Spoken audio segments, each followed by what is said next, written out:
Hey guys, so I'm finally out here in the garden. It's been raining a lot and it's finally a cool, beautiful day, and I wanted to collect some of my flowers and make a very pretty fall arrangement, but not in fall colors, just a pinky peach arrangement with all of my flowers.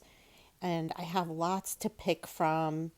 I moved some of my dahlias over here because we're getting some of the deck stairs redone.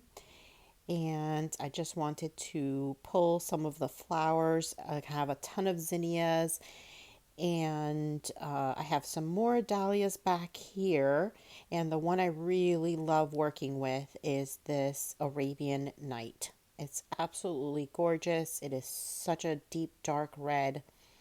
And yeah, so let's collect some of the flowers and make an arrangement. So I'm also going to grab a few flowers from my veggie garden. Love these little tiny marigolds as well as some flowering cilantro. So here are the flowers I collected from my garden, and I just have this soda bottle that I cut up and added a rope to it so that I can hang it on my shoulder and put the flowers in water as I collect them. So I'm adding this wire topper to my vase to help with the arrangement, and I'll put up the names of the flowers as I'm arranging.